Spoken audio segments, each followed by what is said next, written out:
look at that. Do you know what I like about... Hello, Doug. How are you, mate? Mate, I'm very well. Yourself? Are we live? I told you We're live on Facebook. There's no welcoming or anything like that. We're just straight in. No preparation.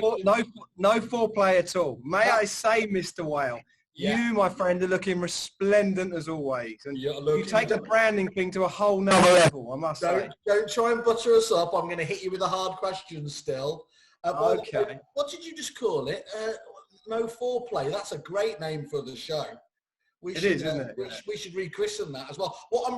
First of all, I'm introducing Doug Laptop, so that's great. The second thing is, I'm really impressed with how much you Aussies dress up and actually go for an effort. How very dare you? Us Aussies.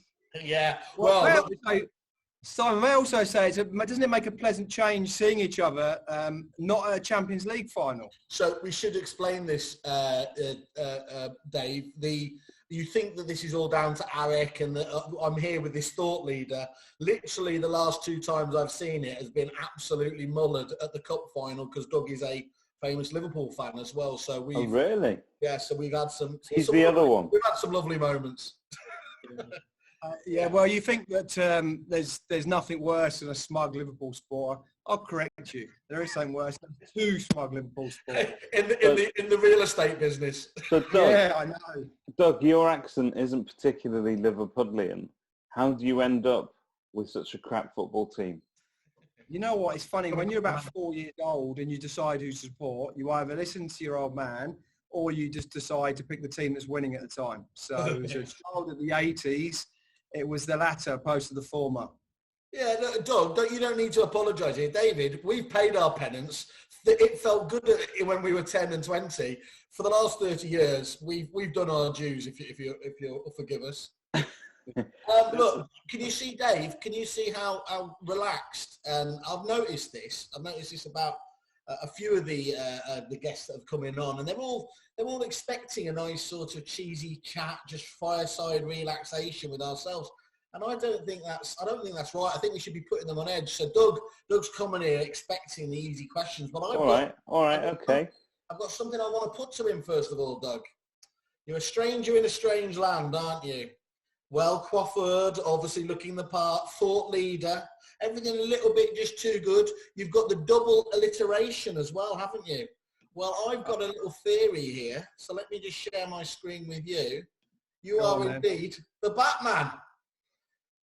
Oh. You are... I can't see your... Oh, look at that, yeah. That took all of 2 seconds in face swap, so I'm quite impressed with myself. But Doug, is it true? Are you indeed the Batman? It is indeed, Alfred. Knew it. Kapow. That's all we needed. That's the tough questions. Thank you, Doug. Signing off. Thanks, guys. Enjoy the rest of your day. Thanks for having me on. That's how it should be. Seamless. Absolutely seamless. I love it. No expense spared. It's like agents giving again. Why? If you're going to get me up at 7:30 in the morning, I'm going to come out with shit like that, David. Just because you can do something doesn't mean we should do something. We've been through this before. There's that line I'm crossing. In fact, no, let's move away from that. Okay, right, let's... Doug, welcome to the show. Simon hasn't given you a proper introduction. No. So, very clearly from your accent, we can see that you are an English expat. Tell us how what attracted you to Australia other than Dame Edna, Kylie, Rolf Harris, Paul Hogan, and kangaroos. Yeah, you missed Bouncer and Joe Mangle's combi. To be honest, I moved about, I think it was early 2009 now, so it's been over a decade. I, like you guys, worked through the credit crunch, and it left a more than indelible mark on me. And I was sort of hauling my arse out of bed in the morning thinking there must be more to life. So I realised there had to be a sea change. And what bigger sea change can you make than moving to the other side of the planet? So for me, Australia was clearly an English-speaking country, just about. I knew a couple of people out here, and I thought, why the hell not? I kind of regret it if I didn't roll the dice and give it a go. And here I am 10 and a bit years later, loving life. Well, up until COVID-19, of course. Yeah. And how did you, I mean, there's a number of different things here. Obviously, you are head of the Starr Partners franchise group, aren't you? Around 30 offices, is that right? Yes, that's correct, yeah. Yeah, so that's quite a meteoric rise, isn't it? How quickly did you get into that role? Probably within 2 to 3 months of moving here. With all these things, there's kind of a bit of luck. It's always a case of who you know, not what you know. And ever sort of since then, I've been, acquiring a majority share in the business as well. So don't underplay luck, by the way. Well, I've got that on LinkedIn as a key skill. Yeah. Right place at the right time. It's been an interesting journey, I must say. But my bread and butter is real estate. As I said, I learned my trade in the UK. I started my career as an agent once upon a time with Atkinson and Keane, who were acquired by Romans. Went on to work for Hamptons International for nearly 5 years, and then decided to move to Australia. So is that Nigel's business?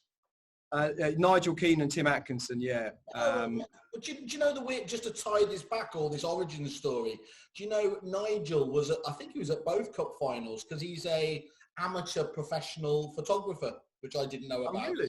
So actually we could have met up and had it next time, and it will definitely be next year. We'll have to make sure we meet up with him. So hello, Nigel, if you're out there. You can take pictures of us drinking pink gin together. Right. He's always like gin. And you've become quite quickly as well a thought leader over there, Doug, haven't you? I mean, there's not. I subscribe to most of there are other podcasts, I believe, and you're regularly there talking about technology, talking about the state. How do that's not all luck. How have you managed to position yourself like that? I think certainly you would never self. I suppose thought leadership is something you should never self-subscribe. I think it's quite obnoxious and or arrogant to refer to yourself as a thought leader. Thank you. We see all these we talk about like LinkedIn, your profile. Anyone that calls himself an influencer or a thought leader normally aren't, quite frankly. They can tell themselves that, but they're normally not. Really, it's just about challenging the status quo, really, and having the stones to actually speak your mind and share your opinion. I don't do anything to try to be, controversial or a contrarian or an iconoclast or any of these things. I just speak my mind, and when I think something, I want to share those thoughts. Now, they're not necessarily always universally popular. People don't necessarily always agree with them, but I think there should be more people that are prepared to pop their head above the parapet within our industry and challenge that status quo, because more or less everything that I always say by way of sort of thought leadership is actually trying to improve the industry, of course. I don't just say it for the sake of saying it to try to get some column inches or some clicks somewhere. Always after some extra inches, aren't we? That's it. Yeah, very true. So how the Aussies obviously have a reputation, and in my experience, it's well justified, of being straight speaking. Is that? Do you find that true? Do they like that? Because obviously you would expect them normally to be, and they find us, reserved and a little bit sort of don't always say what we mean. So you've gone out there with quite a similar mindset there. Have they received that well, coming from a POM as you are? When you say they find you reserved, I'm assuming you're talking about British folk opposed to you individually, of course. No, absolutely, yeah. Yeah, look, I think certainly Australians are more forthright with their views. They don't pull any punches. Obviously, real estate, as we know, I think certain people in our industry are fairly ego-driven and of a sensitive disposition. But generally speaking, I think they welcome people who just say it as it is. It's in their very DNA anyway. So to an extent, I guess that's what's helped me fit in. I've never necessarily been one who is naturally reserved by nature.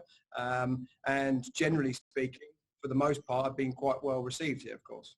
Yeah, great. So we hear a lot about the Australian agents and trainers, and obviously over here we see a lot of Panos, Josh Fegan, etc. And now obviously Doug Driscoll. But Doug, tell us, you've worked both systems. So we talk a lot about how the Aussies have got their attitude right and they've got their presentation right, and there's a lot that UK agents can take from Australian agents. Is there anything that you think Australian agents can actually borrow from the UK? Is there anything we do particularly well here that you guys don't yet have a handle on? Yeah, Rob Brady's just jumped in on Facebook with that exact question. Did you show the Australian real estate how to sell property the UK way? I'm assuming he did that with a bit of a smile on his face, but anyway. You know, it's interesting because I still have commercial interest in the UK, and I talk to UK agents on a regular basis. And I think literally if you took a bit of both, literally almost 50-50 of both, and combine them, you would have kind of a hybrid model. I certainly think where the Brits have a distinct advantage is the higher level stuff, the business stuff. So if you look at even the makeup or the structure of most Australian businesses, you know, you alluded to from the very outset around we are a franchise business, as are the very vast majority of real estate groups in Australia. And that creates its own problem by way of kind of accountability. Now, I can only talk from my own experiences, but working somewhere like Hamptons, which I think is a fairly typical real estate brand, the sense of structure and accountability in organisations such as that is second to none. Whereas here, agents are allowed to kind of have free reign. They're almost freelance, dare I say. Whereas in the UK, you're very much an employee of the business. You know, when they say jump, you know, the answer is how high.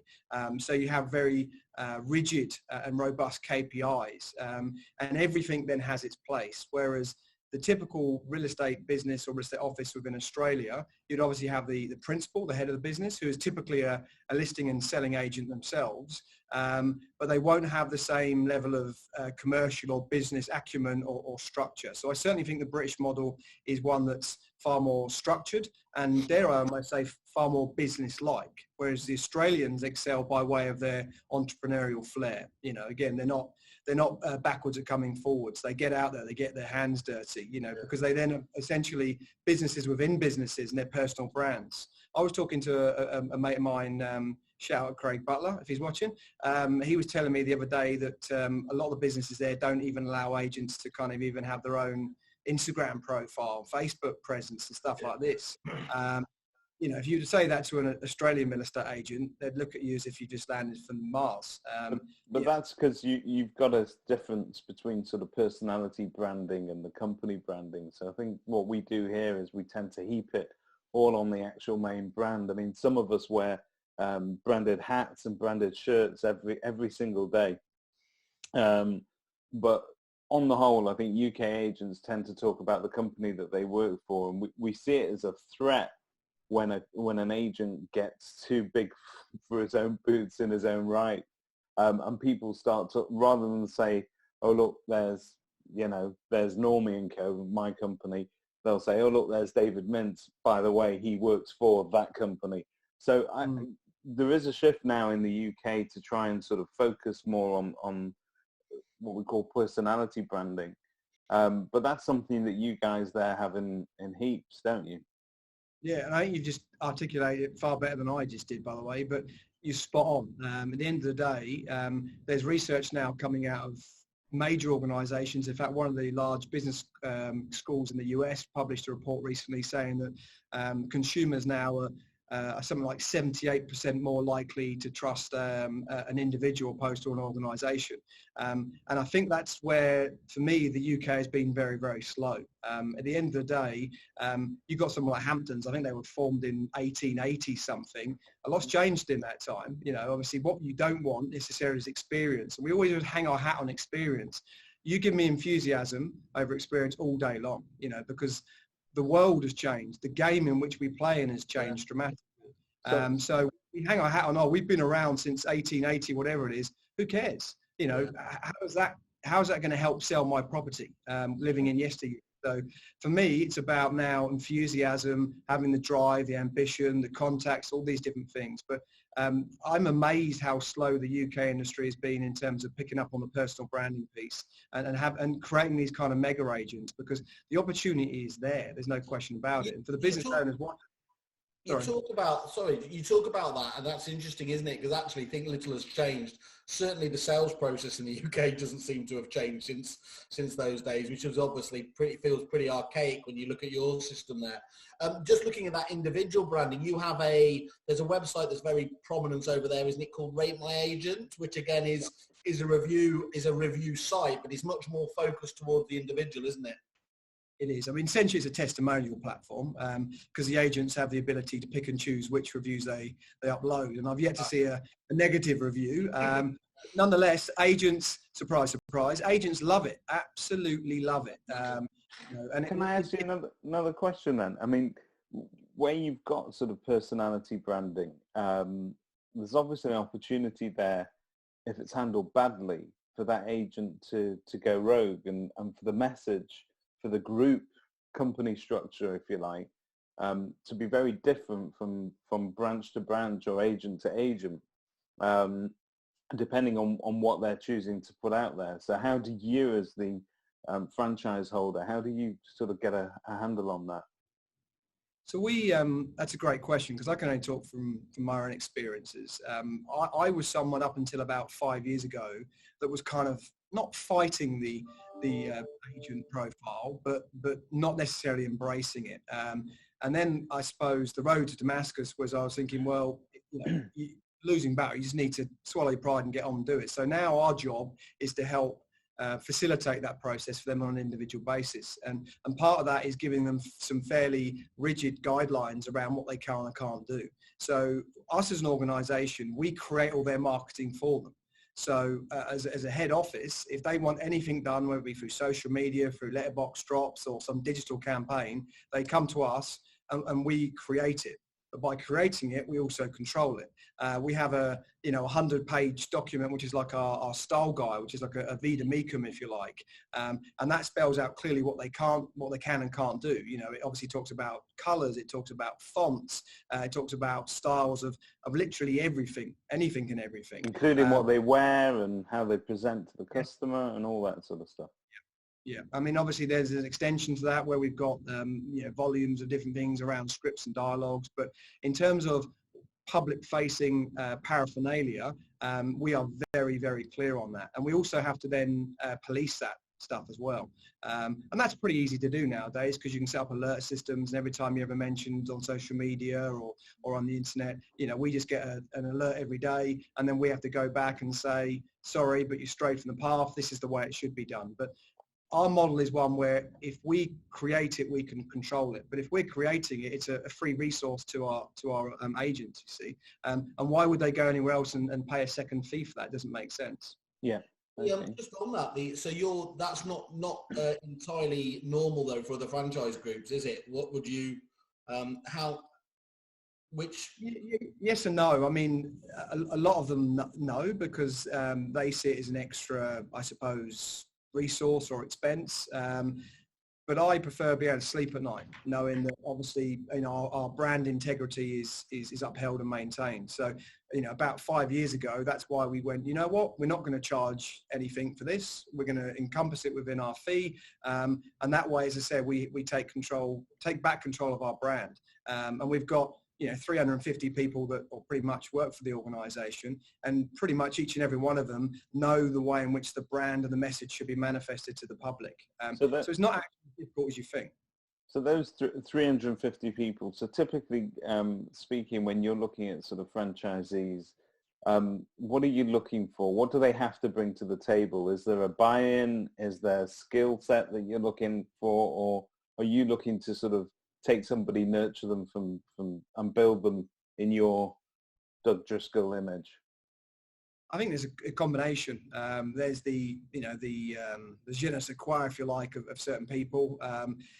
We always look for kind of attitude. I mean, it sounds bleedingly obvious, but obviously they have to be the right attitude, and they have to also be the right cultural fit, because we've also got to be mindful of the existing offices. So if we stuck someone in a territory, and they were a hellraiser and they were going to kind of cause trouble or create waves, we've got to be very respectful and mindful of the people who have helped build this company.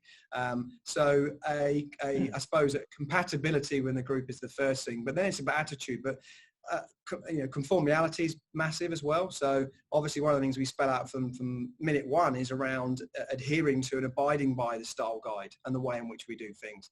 You'd like to think that things like codes of conducts and ethics and stuff, that's an absolute no-brainer. And then you've got things like a commitment to professional development. You know, one of my biggest frustrations is people who do not continue to evolve, adapt and learn. You know, because what got you where you are today is not necessarily going to be what's going to get you where you need to go tomorrow. So we believe that, you know, businesses are more like organisms than organizations, and they're constantly adapting and evolving over time. And we need to be able to do the same thing as individuals. Like a virus almost. Like a virus almost, yeah. So Doug, I mean, that's interesting that, because obviously the view is that Australia is much more receptive to training and development, but still there's a challenge there than you feel from what you want anyway, that they need to push on it even further, yeah? Yeah, definitely. And I'm going to make a distinction here, and this is one I make to my group all the time. What we've got to be careful of, and certainly in Australia, is there's a big difference between entertainment and education. You know, so, and there's also a big difference in what we want to hear and what we need to hear. So, you know, going through the academic process myself, as we all did, I can't remember that being much fun. But the reality of the situation is a lot of the training that we actually need is not necessarily much fun, but we gravitate towards the high tempo, the high energy kind of speakers. But what do they actually, on a tangible level, teach us? You know, you can't, they give you a bit of a shot in the arm. It's almost like, you know, a strong cup of coffee. But when you've actually left and you got back in your car and gone back to your office, what have you actually learned from that? So that's just a few takeaways, you mean. So you're inspired, but actually you go back and you think, you know what, somebody a bit more measured gives me far more to actually implement in the business. Yeah, and even our principles. So one of the things that I'm big on is accountability and implementing stuff. So having an implementing schedule. So you've gone to training, you've taken your team there, you know, there's kind of value bombs being dropped left, right and centre. And then what happens thereafter? You know, obviously, in my opinion, as a principal, you then need to have a debrief, go through it, check on understanding, and then look at what you can actually take from that session and implement into your own business. And then obviously have, you know, follow-up and so on and so forth. But I think there's a lot of very good training, certainly in Australia. I'm sure there is a lot in the UK. But how much of that is actually now entertainment, and how much of that is education, and how much of that is the stuff that we really need to hear, not necessarily what we want to hear? Because we gravitate towards the stuff that makes us feel warm and fuzzy. We're all the same. It's a very human trait. And in terms of everybody sort of conforming and being on the same level, do you, it's very hard with 350 people to ensure that consistency, and obviously your style guide's going to go to, and your values are going to go some way to that, and obviously training. But do you see that there's a difference between sort of the 350 people you've got, so your highest performers and your lowest performers? Is there a discernible gap, or is it sort of a bit of an average? Yeah, there is a gap, and what I must also clarify is that we realise that one size doesn't fit all. So although we're absolutely stringent and strict on things like ethics and so on and so forth, and values, and obviously abiding by the style guide, the rest then we give them freedom and license to express themselves, and I think that's really, really important. So there are some things you can never negotiate on, and as I said, ethics and morals being one of them, and then obviously integrity of our brand being another. But above and beyond that, we want their individual nature to shine through.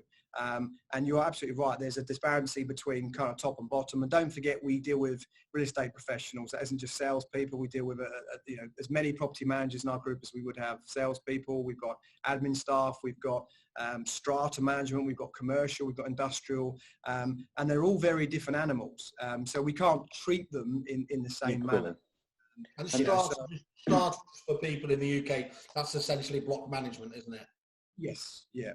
So it's interesting what you were saying there about the training element though as well, because and actually implementation, because without implementation it's nothing, isn't it? And you'll probably remember a brand over here called Streets Ahead. They're a really good business run by Bob Hay, a hideous Man United fan, but we'll let him get past that. And it's striking that at every sort of training session you go to, like Josh ones, first of all, that they, you know, it's not just the principals that go along. They try and take as many of the team as they can do. And the thing I love about them is that straight after the bash, as everyone goes off for a coffee or something stronger, those guys sit down in their huddle and they're talking about okay, you know, Josh has spoken about loads of things there. What's relevant for us as a business and how do we implement it? And when they first saw his prospecting session, I know that they went in there and the week afterwards they were implementing, you know, twice daily prospecting sessions. And I think that really is the difference, isn't it, between talking the talk and walking the walk? It is. I mean, even if I referenced the, the academic system. I mean, you think about, I don't have children, but you think about when kids come home with homework, the concept, the purpose of homework is they've gone to lessons during that day and they're set assignments that evening to assess their level of understanding of what they've actually supposedly learned that day. So it's crazy then that we enter adult life and we abandon that, certainly when it comes to business. And I just don't think there's enough people that actually circle back and have an accountability around professional development. Just because you've been there and you've sat there and you've listened, without implementation, it's like an unhatched egg. So I'm astonished that more people don't do that. And certainly that's one of the things I lean on our principals to be able to do. And in fairness, I work with some phenomenal people in my group and they get this stuff. And that's why we're, pretty much market leaders in most of the territories in which we serve. And in Australia, I know it is in the UK, we tend to be sort of quite a male-dominated industry in terms of diversity. With not many of our sort of female colleagues occupying the top positions at companies. There are some notable exceptions to that, but on the whole, it's still a bit of a sausage fest here in the UK. How is it you've got 350 people there. What's your mix there? 52% female, 48% male. Well done. It's not, we don't do that by, we're a meritocracy. You get a job based on who you are and how capable you are. You don't go out there picking them like that. I want that one. I want that one.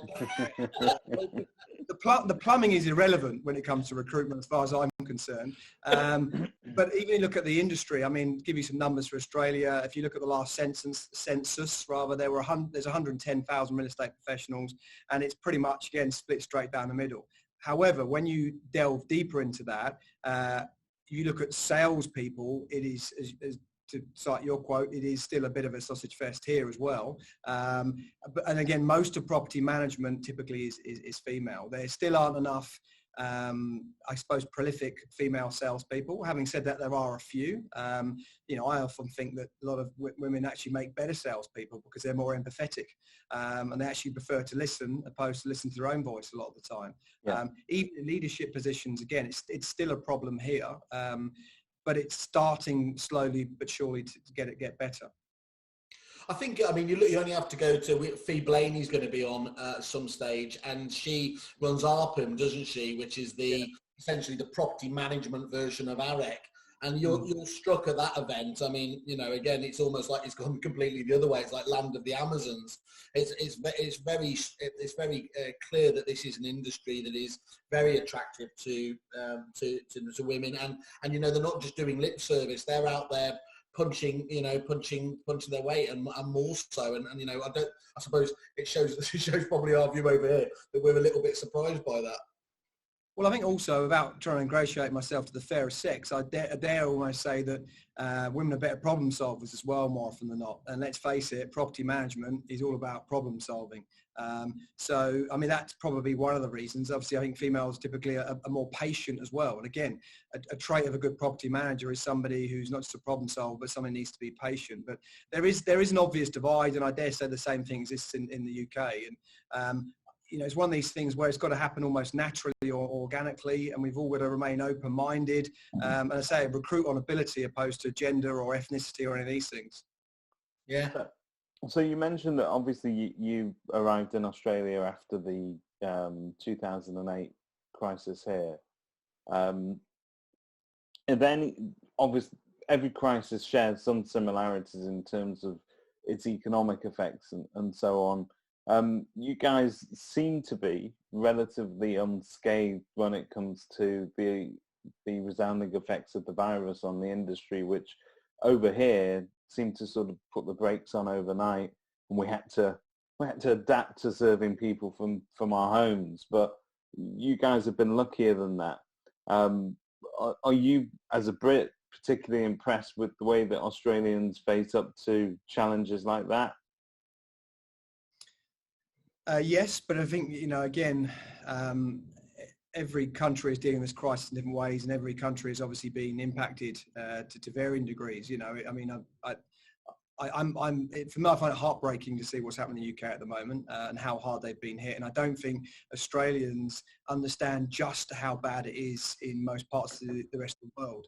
I don't know what the current death toll is in Australia, but if you compare it even per capita to pretty much every other developed nation, they have been, as you said, relatively unscathed. I mean, as an industry, I've got a lot of agents complaining to me almost on a daily basis. I keep saying, you count your blessings. If you look at our cousins in the likes of New Zealand and the UK, they've had to put the gone fishing sign on the front door. They're closed. They're gonski, whereas here, they've just had to put up with some, mild inconvenience. They're no longer allowed to conduct public auctions, and they're no longer able to conduct open homes. Having said that, that's about to change this weekend. So as of this weekend, you will be able to conduct open homes again, and you will be able to conduct public auctions. So it has been a mild inconvenience by comparison. Obviously our buyer numbers are down by about half, our transaction numbers are down by about half, but I'd still rather have half of something than nothing like you guys are having to put up with. And if you could,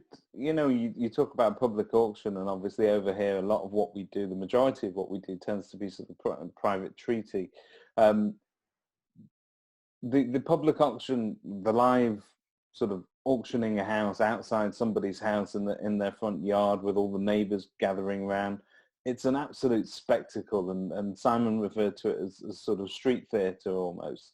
But it's not something that we see over here. Is it because we're too reserved for that? Is it because our buyers are not attuned to buying it now? Have we not got them into the mindset that it's possible to buy a property and make a decision quickly? To me, it turns me on. It looks exciting. It looks like this is the way that you galvanize that sense of competition between people by standing them next to each other in the front yard and bouncing it off the crowd, if you like. Why have we never done that here?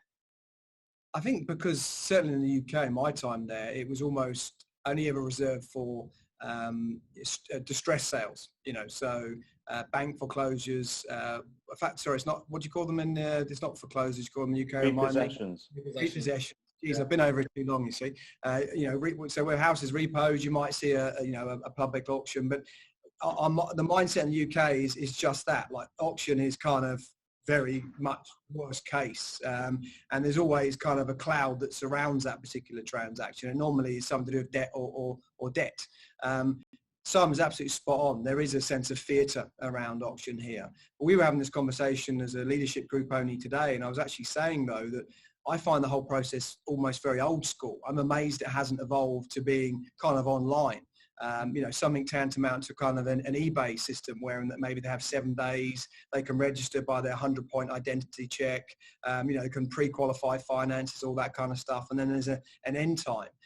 Because as much as a spectacle as it is for a lot of people, and it accentuates those competitive instincts, for others they might find it a little bit intimidating. For those that kind of want to keep their business private, an auction is not the place to do that.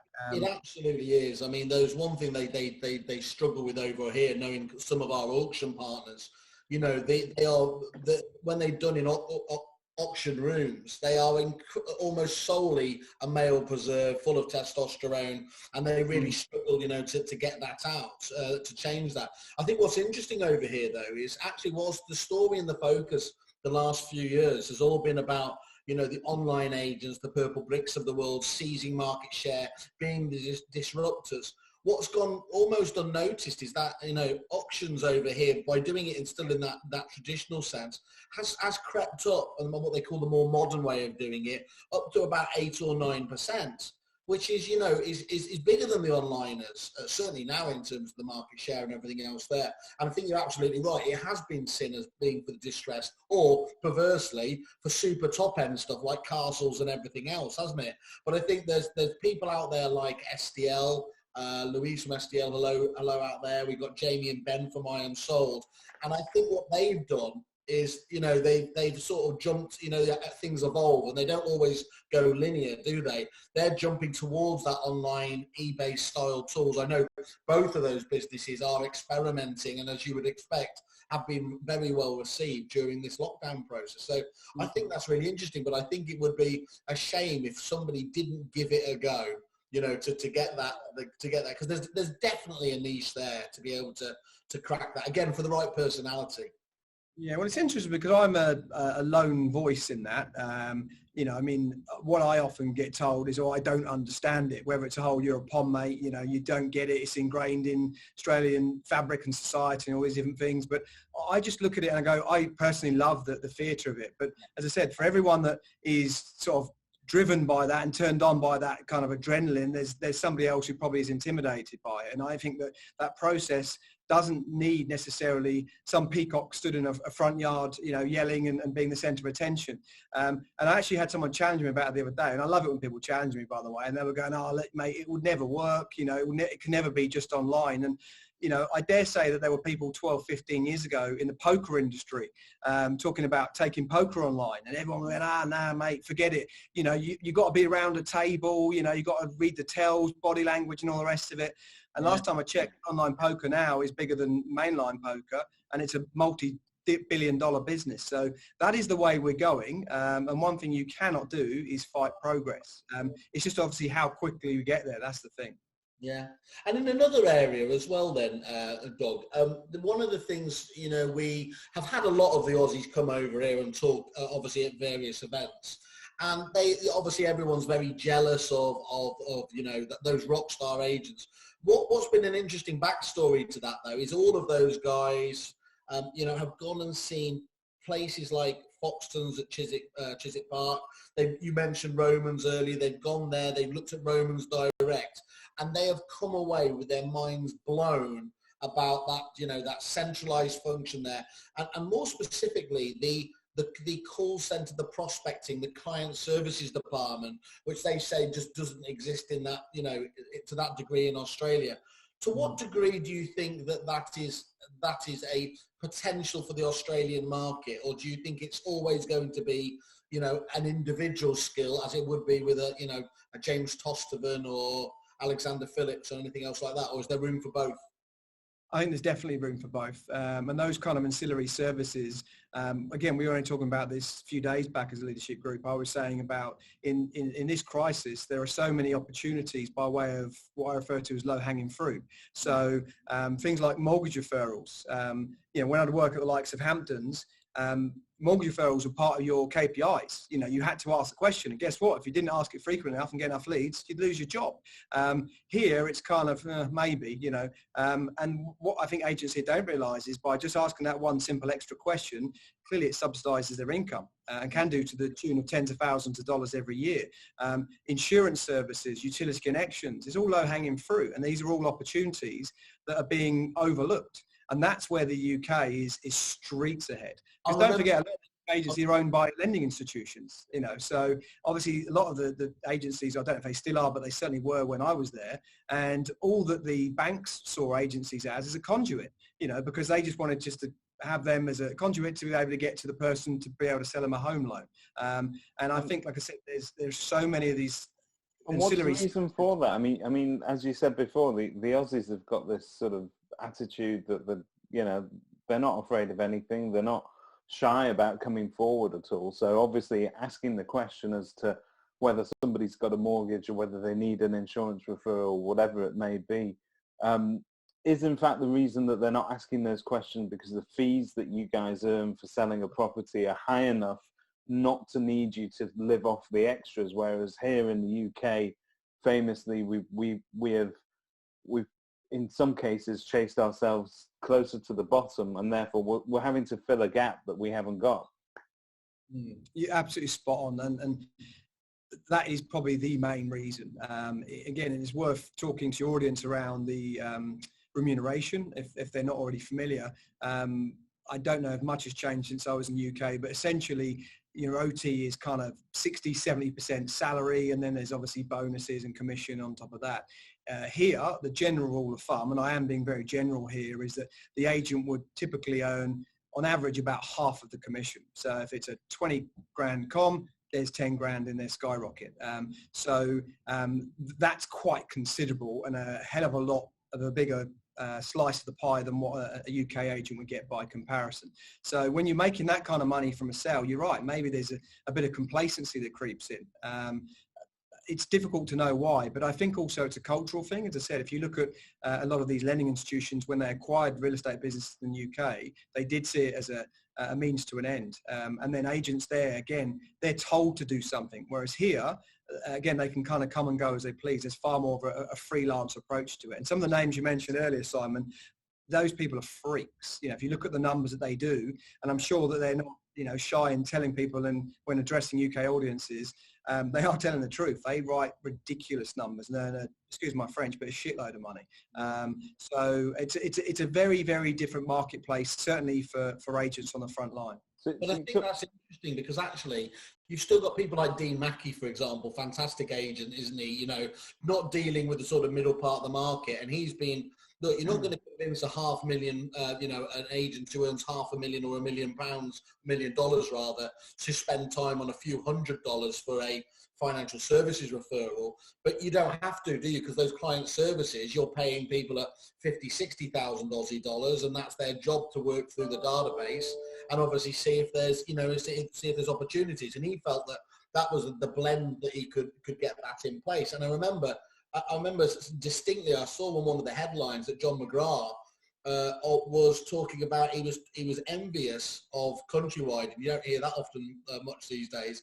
That's been a few years ago, surely. It was quite a few, and it was about the fact that they earn 50p in the pound in terms of ancillary services and everything else. And I actually introduced him to one of the consultants over here who got in touch with him to talk about how that actually took place. And I found that was fascinating that, the brand at the very top of the tree was paying attention to what was happening over here in the UK, just in that niche area. But I think it circles back to what I said at the very top around the agents themselves. In Australia, I think are leaps and bounds ahead of where they are in the UK. But the businesses in the UK, by way of structure and by way of commensurate ways of making money, are leaps and bounds ahead of businesses here. So that's why I talked about a hybrid model. If you put one layer on top of the other, like I said, it's a recipe to print money, in my opinion. Yeah, I was wondering what turned into a Franken business, Frankenstein style business. What about public perception? I mean, obviously that plays a great part in the narrative that UK agents are trying to change here in terms of our reputation and the value that we're able to add to an average sale. Now, obviously, we've seen over the past couple of years, particularly in Australia, I think it became very evident that the purple bricks model that we had given birth to here in the UK wasn't working over there.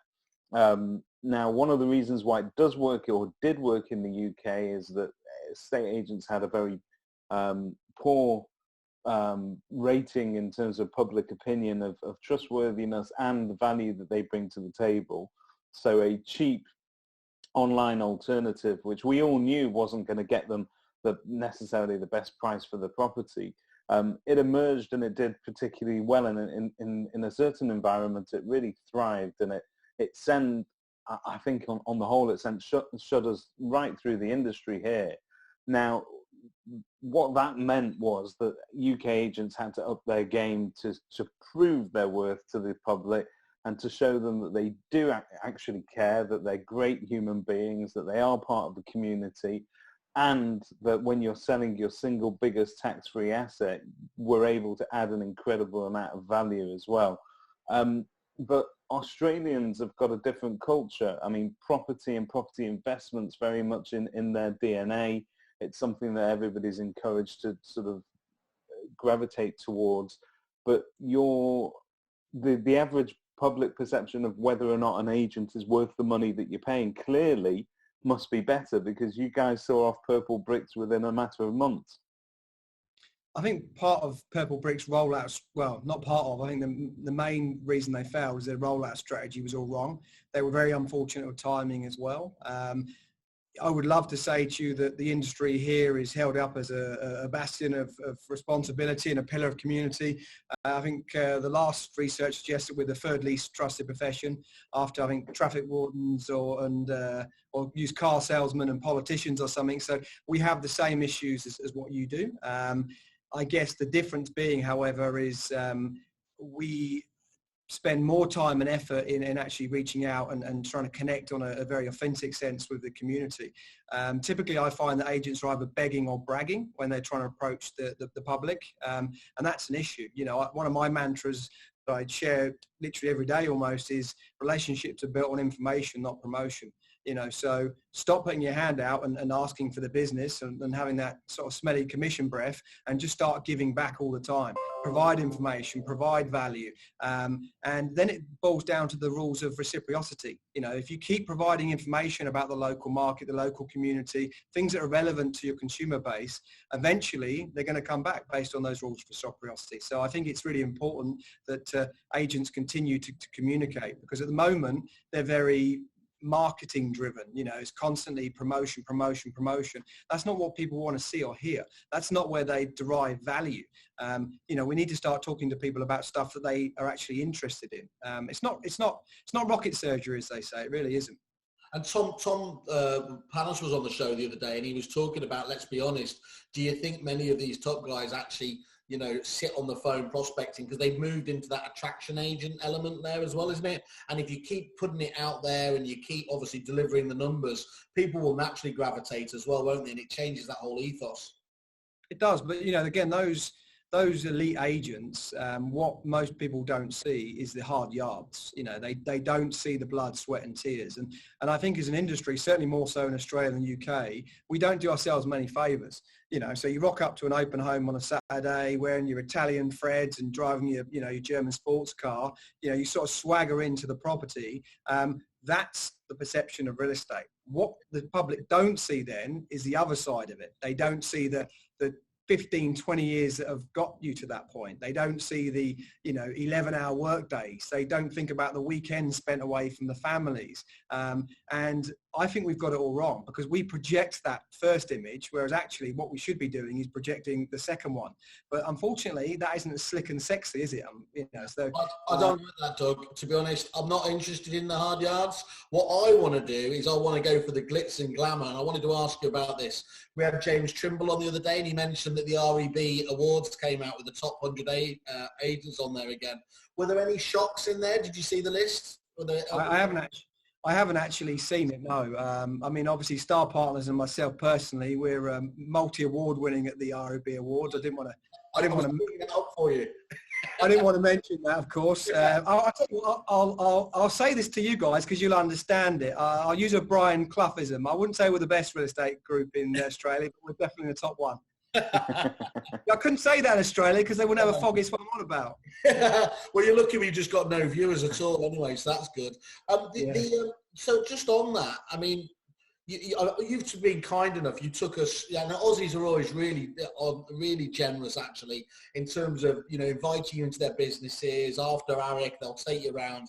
That's fantastic. And you took us into some of your leading ones. And they were absolutely stellar operations. 3,000 managed properties, all that sort of good stuff.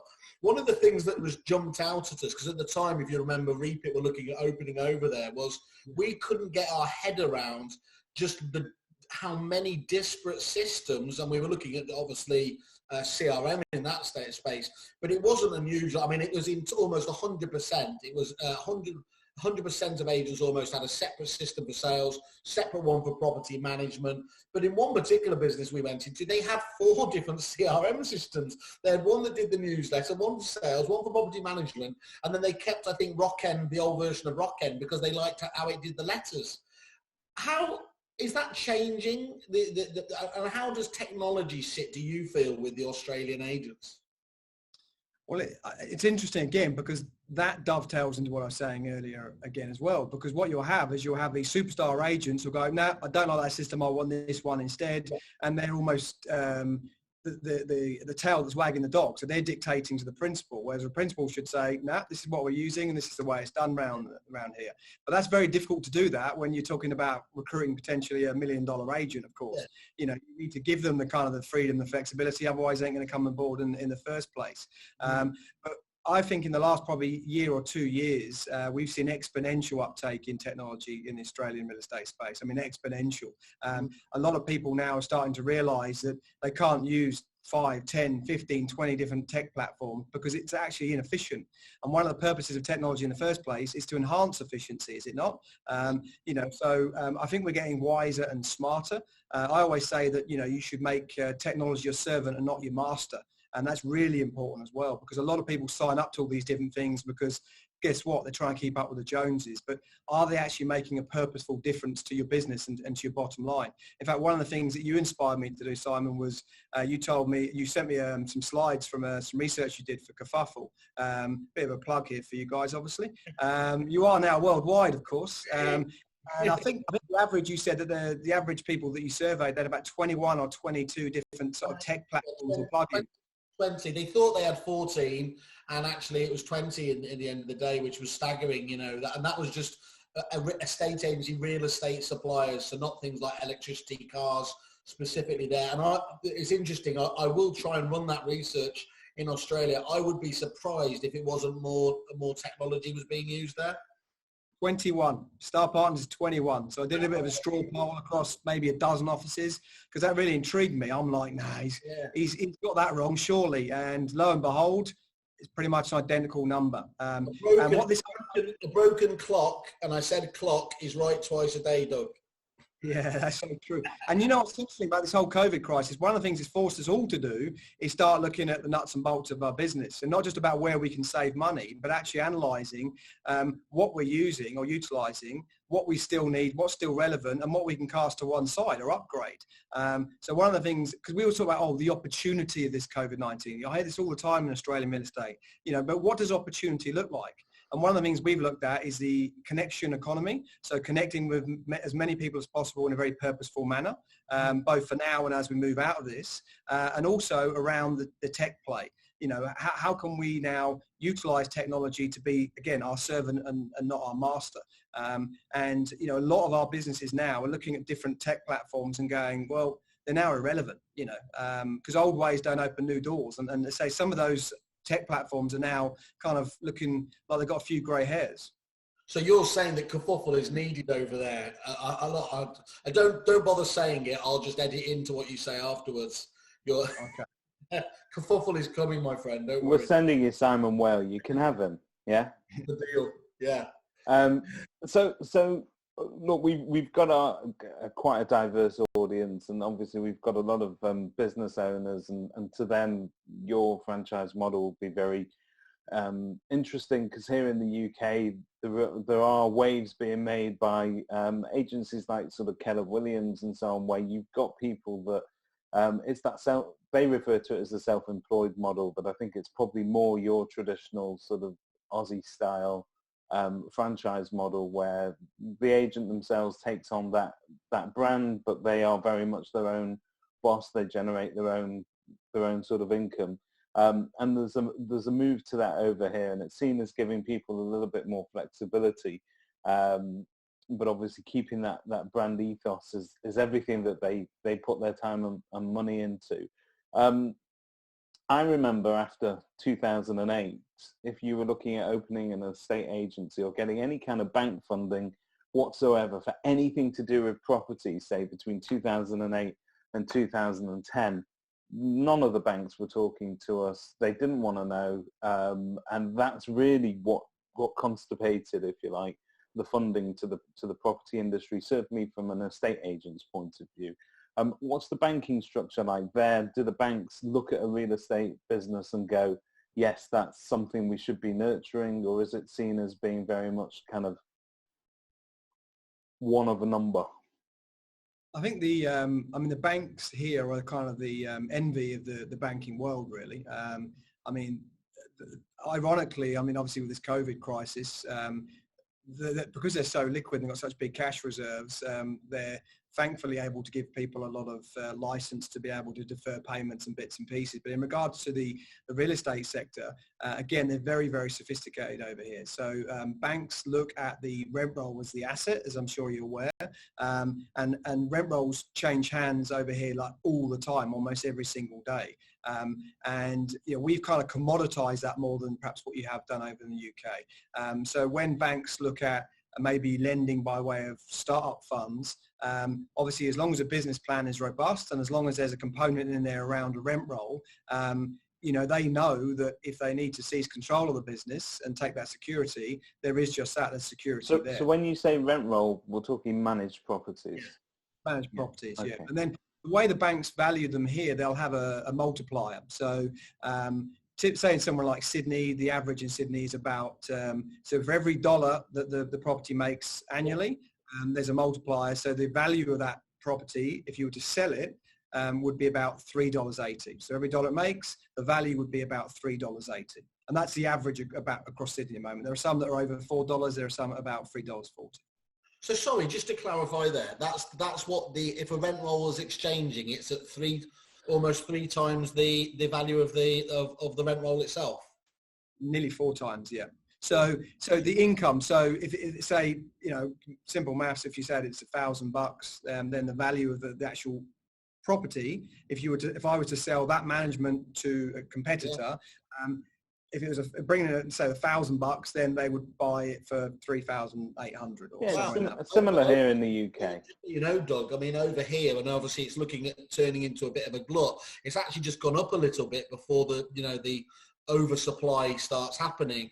It was normally about 1.1. It's just gone up to about 1.4 if you're within the M25, something like that. So that's a big, big difference. And it's really interesting you talk about that. That's the one thing that's jumped out at me over there. And I've never heard it described like that, but that commoditization of the rent roll. They do, and there are brokers that literally just specialize in that rent roll. And we go over there. And what we would think of as a big rent roll over here, 1,000 managed properties, doesn't really even touch it over there, does it? I've heard businesses who get rid of it just because it's what the owners of the business do every now and again because they want a bit of they need a new car or something like that, and then they will just start building that rent roll off again with the view firmly to sell it in a few years' time. And that's right. I mean, obviously, the question originally was about starting a business and how the banks see that. Any good business owner or somebody who's about to go into a business, they have their exit strategy in mind just as much as they do their entry strategy. That really is the pot of gold at the end of the rainbow.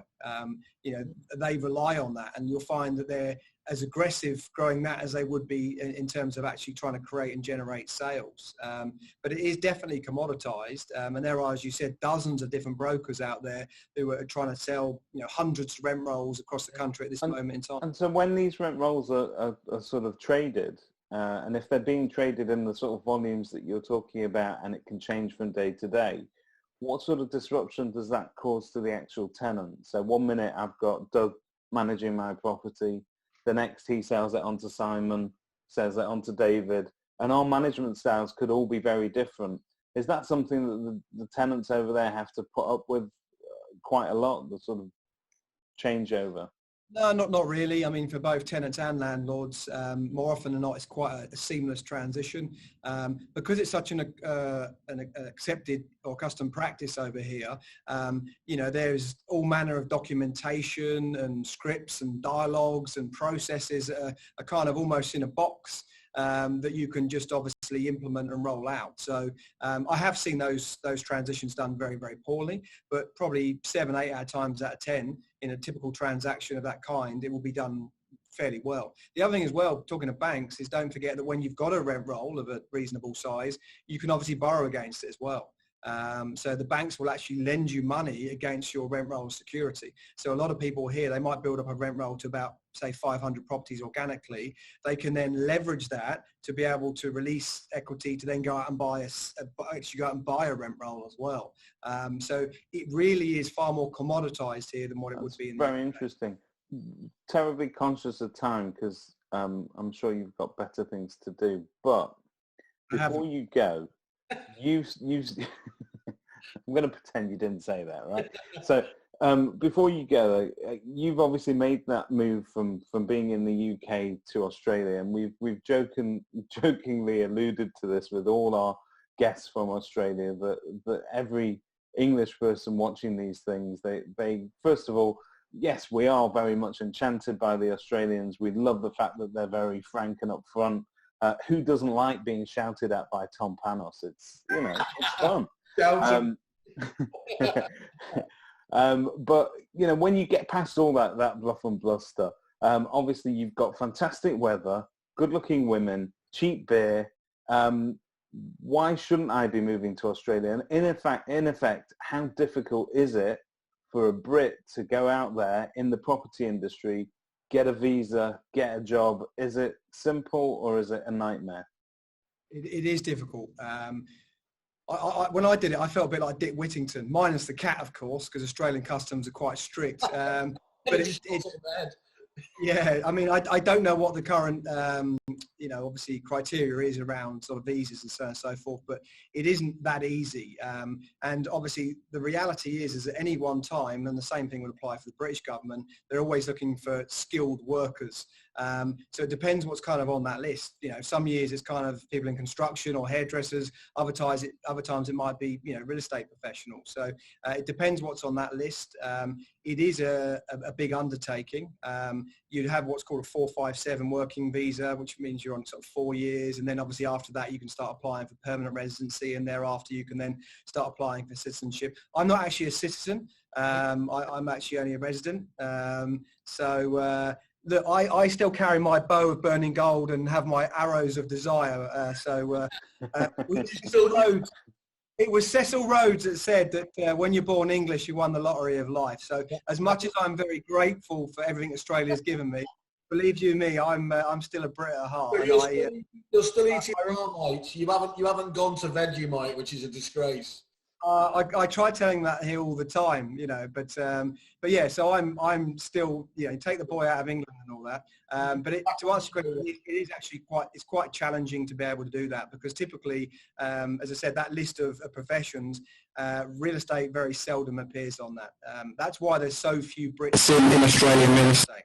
Typically, the ones that you do see are either very lucky, bent the rules, or maybe their partner has got an Australian passport. Now, I'll leave you and your audience decide which of those three categories I might fall into. Thank you very much for your time, and obviously the insight into how you're running things over there, and I'm sure it's going to be very helpful to people here.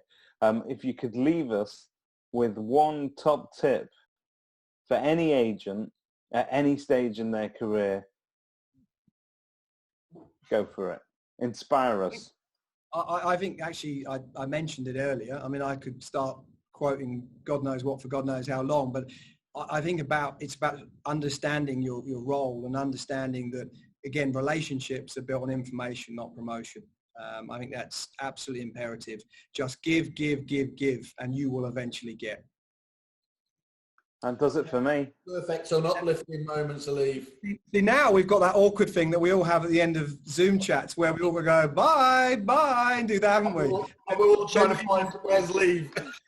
Yeah. It's okay, guys. I'm going to cut you off. Yeah, have a fantastic day. See you at next year's Cup final, Doug. Yeah. Over and out. See you soon, Much love, guys. Take care.